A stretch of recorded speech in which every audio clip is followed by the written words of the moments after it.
Bismillahirrohmanirrohim. Assalamualaikum warahmatullahi wabarakatuh. Hai semuanya, perkenalkan nama saya Dini Fauziah dari BKI 4A.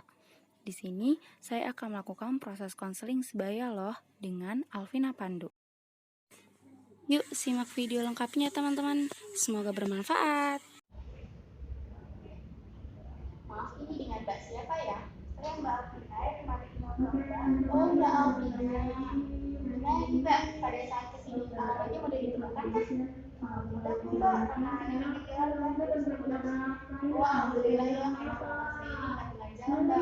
Kemudian Mbak kesini sendiri atau dengan orang lain? Kebetulan saya sendiri tadi naik ojek dari rumah ke sini. Oh, seperti itu. Benar Mbak, tidak dengan siapa-siapa. Tidak. Oh, begitu ya. Terus kemudian Mbak tahu nggak? Mbak tahu dari mana rumah konseling? Saya tahu rumah konseling dari teman saya. Tadi teman saya ngasih brosur kan, saya baca-baca. Isinya ada konseling. Nah, kebetulan sedang ada masalah Mbak, makanya saya datang ke sini. Oh, seperti itu. Iya Mbak, emang rumah konseling ini sudah ada dari beberapa tahun ini Mbak. Mungkin baru kenalnya sekarang ya Mbak. Begitu Mbak. Mungkin saya yang nggak tahu kali. Oh, ya bisa jadi ya Mbak. Tapi nggak apa-apa lah Mbak, sekarang kan Mbak sudah tahu. Gimana nih Mbak, sepertinya Mbak sudah mau cerita pada saya. Nanti saya manggil Mbak itu apa Mbak ya, nama Mbak aja kali ya. Yaudah saya manggil Mbak Vina aja ya. Mbak Vina sebelumnya pernah melakukan konseling? Sebelumnya saya nggak pernah Mbak. Oh, jadi ini untuk pertama kali nanti ya, untuk pertama kali. Ya sudah, saya jelaskan terlebih dahulu ya Mbak, konseling itu apa. Jadi konseling itu adalah interaksi antara konselor dengan konseli yang bersama-sama menemukan solusi dari masalah yang dihadapi oleh konseli Mbak. Nah, adapun asas-asas di dalam konseling, yang pertama itu ada asas keterbukaan Mbak. Jadi diharapkan untuk Mbak bisa cerita terbuka dengan saya. Kemudian ada asas kerahasiaan Mbak. Jadi apapun yang Mbak ceritakan akan aman, tidak akan saya bocorkan kepada siapapun. Kemudian ada asas kesukarelaan Mbak. Maaf Mbak datang ke sini atas keinginan Mbak sendiri atau dari orang lain, faktor orang lain. Alhamdulillah keinginan saya sendiri sih. Oh alhamdulillah ya Mbak, berarti Mbak datang ke sini karena keinginan Mbak sendiri. Saya sangat senang sekali mendengar Mbak datang ke sini karena keinginan Mbak sendiri. Kemudian ada asas yang terakhir adalah asas kemandirian Mbak. Jadi diharapkan Mbak ke sini karena diharapkan setelah proses konseling ini Mbak dapat mandiri memilih jalan permasalahan Mbak sendiri. Ini Mbak udah mulai pengen cerita nih. Sebenarnya apa Mbak yang terjadi? Jadi langsung aja Mbak ya. Jadi saya kan pertama dari empat bersaudara. Nah adik saya yang pertama ini dia tuh gimana ya kalau bilang dia tuh susah dibilangin, susah dinasihatin. Kadang mama nasihatin udah didengar, apalagi saya kan tepat itu dia bilang teman laki-lakinya ke rumah sendirian. Posisinya dia masih kelas 3 SMP Mbak, gak wajar kan? Kalau misalnya rame-rame sih masih wajar kan? Nah ini masih sendiri teman laki-lakinya ke rumah. Itu Mbak permasalahan saya. Oh seperti itu. Pada saat kejadian, apakah Mbak Vina ada di rumah atau di mana? Waktu kejadian saya sedang tidak di rumah karena saya kuliah kan di sana. Nah, saya tahu adik saya bawa teman laki-lakinya itu tahu dari mama. Lalu bagaimana Mbak respon Mbak setelah mamanya Mbak Vina itu cerita kepada Mbak? Ya sebagai kakak saya kaget ya kenapa adik saya seberani itu bawa teman laki-lakinya. Padahal kan dia masih 3 SMP kan. Jadi ya saya bertanya-tanya gitu Mbak. Oh seperti itu. Kemudian Mbak Vina itu sebenarnya tahu tidak teman cowok yang dibawa ke rumah Mbak itu siapa Mbak? Saya tidak tahu Mbak karena saya tidak dekat dengan adik saya. Oh Mbak tidak dekat dengan adik Mbak. Adik saya nggak pernah cerita apapun. Oh seperti itu ya Mbak. Jadi saya simpulkan sementara ya Mbak. Jadi Mbak empat bersaudara, Mbak anak pertama dan adik kedua, adik pertama Mbak itu sekarang menginjak 3 SMP. Kemudian suatu hari dia membawa teman laki-lakinya yang Mbak ke rumah. Sontak mama, bapak, dan mbak terheran-heran dong ya kenapa dia bisa membawa teman laki-lakinya gitu ya mbak. Oh benar-benar. Terus pada saat itu apa yang mbak lakukan? Mbak nasihati atau gimana? Ya saya nasihatin waktu saya sudah sampai rumah. Waktu saya habis mama saya cerita, saya langsung nasihatin adik saya. Tapi tidak didengar ya mbak. Kemudian apa yang membuat adik mbak tertutup? Mungkin karena saya juga kali ya kurang pendekatan dengan adik saya, makanya adik saya sudah untuk cerita ke saya. Oh seperti itu ya. Dan sudah saya tafsirin terlebih dahulu ya.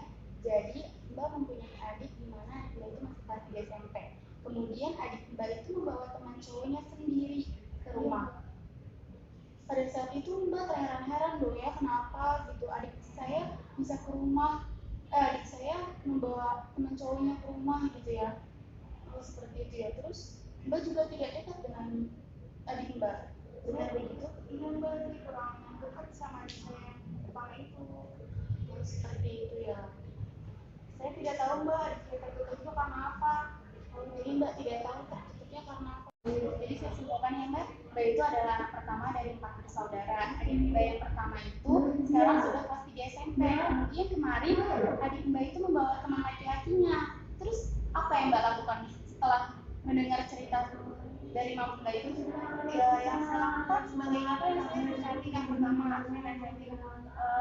Kenapa kamu membawa teman untuk kita ke rumah? Apa berani? Saya sebagai bapak, saya menasihati adik saya Mbak sudah terjadi itu. Pertama saya tanya dulu kenapa dia berani membawa teman laki-laki itu. Nah gitu. Oh seperti itu Mbak. Terus gimana Mbak? Setelah Mbak nasihati, apakah dia mendengarkan atau tidak? Masih tetap belum Mbak, seperti apa yang saya katakan itu.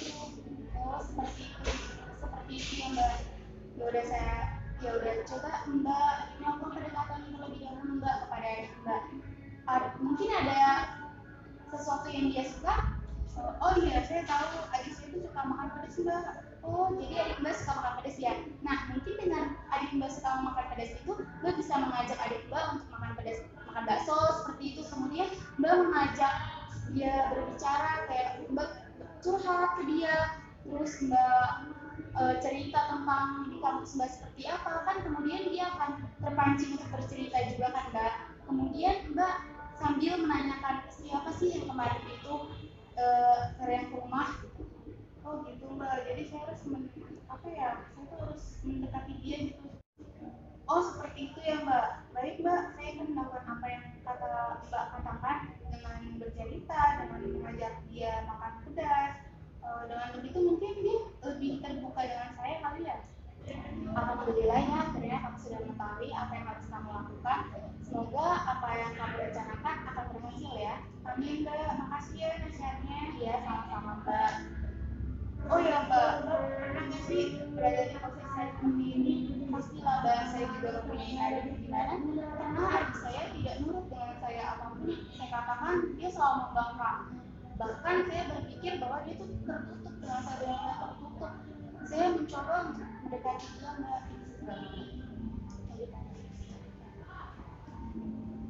Oh ya Mbak, Mbak pernah tidak sih berada di posisi adik saya Mbak? Bahkan terus oh ya Mbak pernah nggak sih berada di posisi saya seperti ini?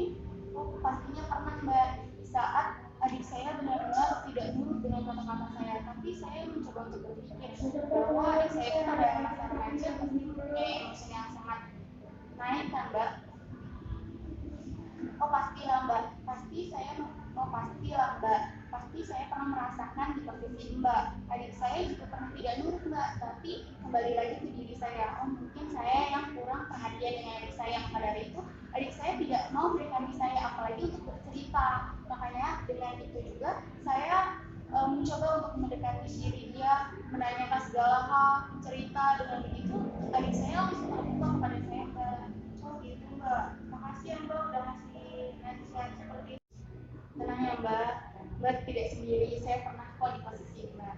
Makasih ya Mbak sudah memberi solusi untuk saya dan menyadari saya bahwa yang salah itu bukan adik saya saja, tapi saya juga yang kurang perhatian pada adik saya kurang dekat dengan dia, saya tutup dengan dia. Makasih ya Mbak sekali lagi. Ya sama-sama Mbak. Ya udah, berarti selesai ya fungsi kita pada hari ini. Saya simpulkan dulu ya. Jadi adik Mbak itu sebenarnya tuh Mbak sudah tahu apa yang harus Mbak lakukan, hanya saja Mbak belum berani untuk melakukan hal itu. Benar begitu? Benar Mbak. Nah, semoga pulang dari sini Mbak bisa memulai aktivitas Mbak seperti sedia kala ya Mbak. Semoga setelah selesai konseling pada hari ini Mbak bisa mendekati adik Mbak dan merubah sifat adik Mbak itu. Amin. Saya yakin Mbak pasti bisa. Makasih ya Mbak. Ya sama-sama. Terima kasih.